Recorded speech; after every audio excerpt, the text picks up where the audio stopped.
Mikhail टाल और John ज़ितारसन के बीच में। और फ्रेंड्स, ये गेम मिखाइल टाल की कुछ बेहतरीन गेम्स में से एक है।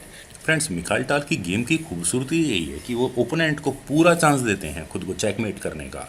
लेकिन अगर मिखाइल टाल की गेम इस तरह से कन्वर्ट हो रही है कि ओपोनेंट उन्हें चेकमेट कर रहा है, तो आप ये मान के चलिए कि वो गेम अगले कुछ मूव में टर्न अराउंड होने वाली है, जैसा कि इस गेम में हुआ। तो आइए फ्रेंड्स, सीधा इस गेम पर चलते हैं। यहाँ गेम की शुरुआत की मिखाइल टाल ने E4 के साथ, तो जॉन ने रिप्लाई दिया E5 से, knight F3, then knight C6, bishop B5, Ruy Lopez opening, तो A6 बिशप पर attack, then bishop A4, knight F6, white castles, then bishop E7, तो रुक E1, B5 बिशप पर अटैक, तो बिशप को हटाना ही होगा, तो बिशप B3, और इसके बाद यहाँ जॉन ने कैसल किया C3, तो D6, then H3, night A5, यहाँ इस बिशप के लिए नाइट A5 स्क्वायर पर, तो बिशप C2, देन C5।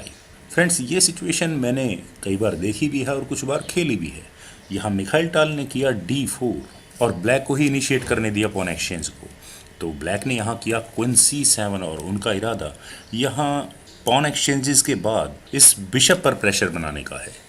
तो मिखाइल टाल ने यहाँ पहले किया knight at B goes to D2, then bishop D7, knight F1, C takes D4, C takes D4, तो रुक eight A goes to C8। और अभी जो थोड़ी देर पहले बात कह रहा था कि ब्लैक की प्लानिंग इस बिशप पर ही प्रेशर बनाने की है, तो वही काम यहाँ ब्लैक ने किया। तो मिखाइल टाल को यहाँ करना पड़ा नाइट E3 अपने बिशप पर डिफेंस करने के लिए, तो उसके बाद नाइट C6।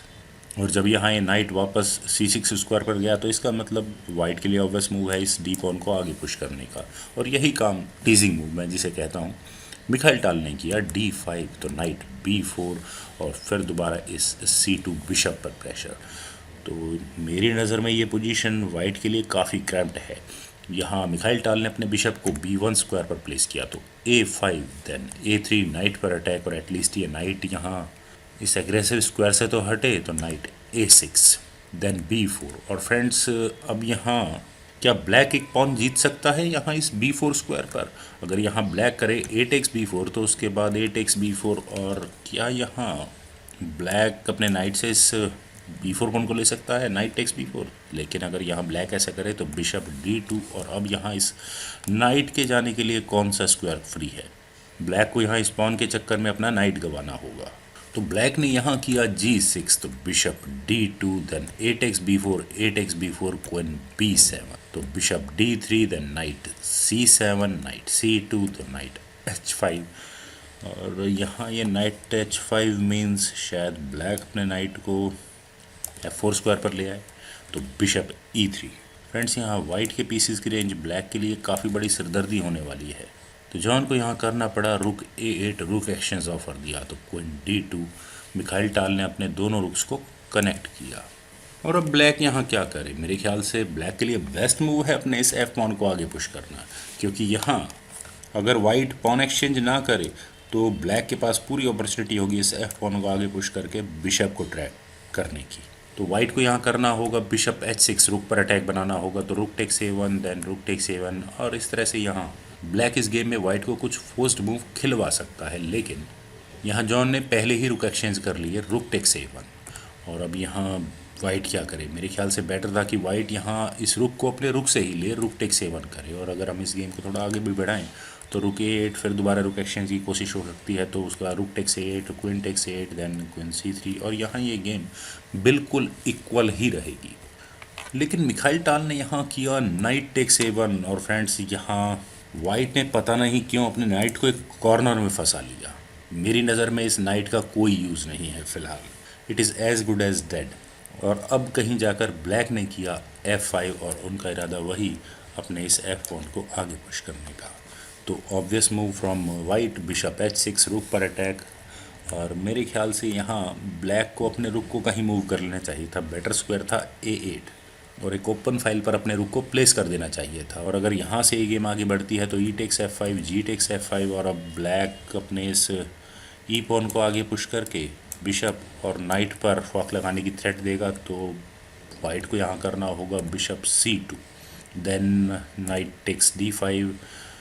और आई थिंक इस पोजीशन में ब्लैक काफ़ी लीड में रहने वाला है। लेकिन यहाँ वाइट ने किया नाइट G5 और अपने नाइट को बीच में लगा दिया, और इतनी देर में यहाँ मिखाइल टाल को मौका मिला अपने इस A1 नाइट को गेम में बीच में लाने का, नाइट B3। और फ्रेंड्स मैं अभी भी कह रहा हूँ कि ब्लैक को यहाँ अपने रुक को मूव कर लेना चाहिए था, इधर C8 या फिर A8 स्क्वायर पर, लेकिन यहाँ ब्लैक ने किया F4, और आप कह सकते हैं कि अभी उनका एक बिशप एक कोने में ही पड़ा हुआ है। तो नाइट A5 क्वीन पर अटैक, तो queen B6, then rook C1, तो रुक A8, देन क्वीन C2, यहाँ इस नाइट पर अटैक, तो ये नाइट E8 स्क्वायर पर, तो queen B8, bishop F6, then knight C6, knight H5। और मैं काफ़ी देर से समझने की कोशिश करता रहा कि ये नाइट लगभग इस गेम में आधे मूव्स तक इस H5 स्क्वायर पर ही रहा, लेकिन इस H5 स्क्वायर पर ये नाइट कोई बहुत ज़्यादा कुछ खास नहीं कर पाया। मिखाइल टाल ने अपने इस नाइट को बहुत ही जल्दी एक कॉर्नर से निकाल कर काफ़ी अग्रेसिव स्क्वायर पर प्लेस कर दिया है। यहाँ वाइट ने किया queen B2, then bishop G7 offering bishop exchange, then bishop takes G6, king takes G6। Black को क्या प्रॉब्लम है यहाँ क्वीन एक्सचेंज करने में, लेकिन फ्रेंड्स अगर आप यहाँ इस वीडियो को पॉज कर सकें और यहाँ ढूंढने की कोशिश करें कि वाइट ने अगला मूव जो कि थोड़ा अजीबोगरीब था वो यहाँ क्या चला। यहाँ मिखाइल टाल ने किया रुक C5 और अपने रुक को डायरेक्ट पॉन के ऊपर रख दिया, और मिखाइल टाल का रुक सेक्रीफाइस कहूँ पता नहीं क्या, अगर है भी तो बहुत ज़्यादा सोच समझ कर चलने वाली बात है। अगर यहाँ ब्लैक करे D टेक C5, वो डायरेक्टली इस रुक को ले ले, तो वाइट यहाँ पहले अपनी क्वीन से इस E5 पॉन पर अटैक बना रहा है और इवन अपने नाइट से भी। तो वाइट यहाँ कर सकता है नाइट टेक C5 और एक डिस्कवर्ड अटैक की तैयारी with an attack on bishop.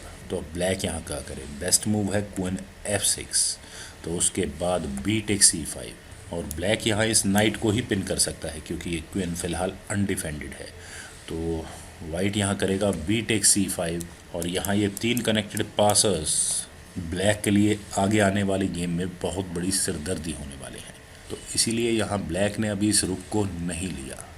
यहाँ उन्होंने किया क्वीन A6, तो उसके बाद रुक टेक्स B5 और फिर दोबारा एक डिस्कवर्ड अटैक की तैयारी, लेकिन इस बार क्वीन पर। तो यहाँ ब्लैक के लिए बेस्ट मूव क्या हो सकता है, मेरे ख्याल से ब्लैक को यहाँ इस नाइट को अपने बिशप से ले लेना चाहिए था B टेक्स C6 करके, और अगर यहाँ वाइट करे D टेक्स C6 तो उसके बाद क्वीन टेक्स C6, और यही तरीका था इस पोजीशन से अपने लिए मैक्सिमम कंपनसेशन लेने का। लेकिन यहाँ जॉन ने किया नाइट C7, उन्होंने यहाँ पहले इस रुक पर अटैक बनाया, और उनका सोचना भी ठीक है क्योंकि ये क्वीन इस अनडिफेंडेड बिशप पर भी टारगेट लगा रही है और ये रुक कहीं से भी चेक नहीं दे सकता। तो आप कह सकते हैं कि ब्लैक ने इस रुक को पिन कर दिया है। लेकिन मिखाइल टाल के मूव्स वाकई में डेलिब्रेट होते हैं। उन्होंने यहाँ किया रुक B8, और आप कह सकते हैं कि उन्होंने यहाँ अपने इस बिशप को सेक्रीफाइस कर दिया, और यहाँ अगर वाइट इस रुक को लेगा तो इस रुक के ऊपर ब्लैक का ये नाइट ऑलरेडी है। तो अब यहाँ ब्लैक को क्या करना चाहिए फ्रेंड्स, जब ये मिखाइल टाल की गेम है तो इसका मतलब वो अपने पीसेस को डेलिबरेटली सेक्रीफाइस नहीं करते, उनके पीछे बहुत बड़े लॉजिक्स, बहुत बड़े गेम प्लान होता है। तो मैं अगर यहाँ इस पॉइंट पर ब्लैक की तरफ से खेल रहा होता तो सीधा सिंपल वाइट को एक चेक देता और सिंपल क्वीन एक्सचेंज कर लेता। मैं यहाँ करता क्वीन A1 चेक, तो वाइट को करना ही होता queen takes A1, then rook takes A1 check, तो इसका डिफेंस वाइट यहाँ अपने किंग को H2 स्क्वायर पर ले जाकर कर सकता है, या फिर अपने बिशप को वापस F1 स्क्वायर पर लाकर। लेकिन जॉन ने यहाँ क्वीन एक्सचेंज नहीं की, उन्होंने यहाँ इस पोजीशन से इस बिशप को ही लिया क्वीन टेक्स D3। और फ्रेंड्स यहाँ अभी भी मैं वाइट के इस मूव को समझ नहीं पाया, उन्होंने अपने इस बिशप को आखिर सेक्रीफाइस क्यों किया। और फ्रेंड्स अब मैं यहाँ चाहूँगा कि आप इस वीडियो को पॉज करें और वाइट के इस बिशप सेक्रीफाइस या बिशप ट्रैप या कुछ भी आप कहें, उन्होंने ऐसा क्यों किया ज़रा समझने की कोशिश करें, और साथ ही साथ वाइट का अगला मूव भी यहाँ जानने की कोशिश करें। और फ्रेंड्स जो मूव आपने सोचा है अगर वो नाइट टेक्स E5 है तो कंग्रेचुलेशंस, आप यहाँ मिखाइल टाल की पूरी गेम प्लान को समझ चुके हैं। और जब वाइट ने यहाँ ये नाइट सेक्रीफाइस किया है तो आखिर ब्लैक क्या कर सकता है, क्या वो यहाँ इस नाइट सेक्रीफाइस को एक्सेप्ट कर सकता है? क्योंकि प्रॉब्लम ये भी है कि यहाँ वाइट का अटैक पहले इस क्वीन पर भी है, और सपोज़ अगर यहाँ ब्लैक करे D टेक्स E5 तो उसके बाद क्वीन टेक्स E5 चेक, तो इस चेक का डिफेंस क्या हो सकता है? ब्लैक अपने नाइट को बीच में लगा सकता है F6 स्क्वायर पर, लेकिन इसके बाद क्वीन E7 चेक तो king F8, then queen F8 check तो king H5, queen takes F6 और फिर दोबारा वही चेकमेट की थ्रेट होगी। और ब्लैक को अगर यहाँ इस चेकमेट या जो भी मैं कहूँ उनसे बचना है तो उन्हें यहाँ अपनी गेम बहुत बुरी तरह से ख़राब करवानी होगी। और यहाँ मूव बाय मूव मिखाइल टाल की ग्रिप इस गेम पर बहुत ज़्यादा मजबूत हो जाएगी, जो कि जॉन को यही गेम को रिज़ाइन करने के लिए मजबूर कर देगी। तो अभी यहाँ ब्लैक ने इस नाइट को नहीं लिया, उन्होंने यहाँ पहले अपनी क्वीन को बचाया एक चेक देकर क्वीन D1 चेक तो किंग H2। और फ्रेंड्स अब यहाँ ब्लैक को क्या करना चाहिए, क्या वो यहाँ इस फ्री में मिल रहे रुक को ले सकता है? फ्रेंड्स पहले बिशप, उसके बाद नाइट और तीसरे नंबर पर ये रुक। आखिर मिखाइल टाल एंड गेम के लिए अपने पास कोई पीसेस नहीं रखते, ये बात तो क्लियर है। लेकिन क्या ब्लैक यहाँ इस रुक को ले सकता है? वो यहाँ कर सकता है रुक टेक्स B8। अगर यहाँ ऐसा हो तो उसके बाद knight takes D7 check, discovered check from this queen तो king G8, then knight takes B8 और इस तरह यहाँ ब्लैक को अपना वो रुख गंवाना ही होगा। और आप ओवरऑल कैलकुलेशन में बात करें तो मेरे ख्याल से यहाँ इन दो एक्स्ट्रा पॉन्स के साथ वाइट सर्टनली बेटर होगा। लेकिन यहाँ जॉन को कुछ और ही नज़र आ रहा था। उन्हें यहाँ मिखाइल टाल की गेम में एक बहुत बड़ी कमी नज़र आ रही थी, क्योंकि उनका ये एफ पॉन यहाँ इस किंग को एक कोने में फंसाए हुए है। तो उन्होंने यहाँ किया रुक A1 और अगले मूव में डायरेक्ट चेकमेट की थ्रेट। और फ्रेंड्स इस चेकमेट का तो कोई डिफेंस भी नहीं हो सकता। अब यहाँ मिखाइल टाल क्या करे? क्या फ्रेंड्स आपको यहाँ से कोई ब्लैक के लिए चेकमेटिंग सीक्वेंस नज़र आ रहा है? मुझे तो फ्रेंड्स बहुत मुश्किल हो रही है उस चेकमेट को ढूंढने में।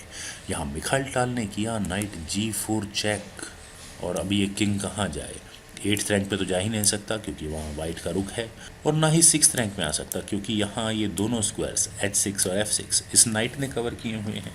तो जो स्क्वायर सिर्फ बचा है वो है ये F7। तो ब्लैक को यहाँ करना पड़ा किंग F7, लेकिन इसके बाद नाइट H6 चेक और अब ये किंग कहाँ जाएगा? ना तो ये किंग इस G7 स्क्वायर पर आ सकता, सिर्फ एक ही स्क्वायर बचा है E7 तो किंग E7, लेकिन इसके बाद नाइट G8 चेक। क्योंकि फ्रेंड्स अब यहाँ जॉन किसी भी तरह से कैलकुलेट करे, उन्हें यहाँ ये समझ में आ चुका है कि अगले 2 मूव्स में उन्हें चेकमेट होने वाली है। अब इस किंग के जाने के लिए सिर्फ एक ही स्क्वायर बचा हुआ है, वो है F7। तो ब्लैक यहाँ अपने किंग को ही मूव करेगा, वो भी F7 स्क्वायर पर, लेकिन नाइट के G5 स्क्वायर पर आने के बाद ये किंग कहाँ जाएगा? यहाँ सभी स्क्वायर्स वाइट ने कवर किए हुए हैं।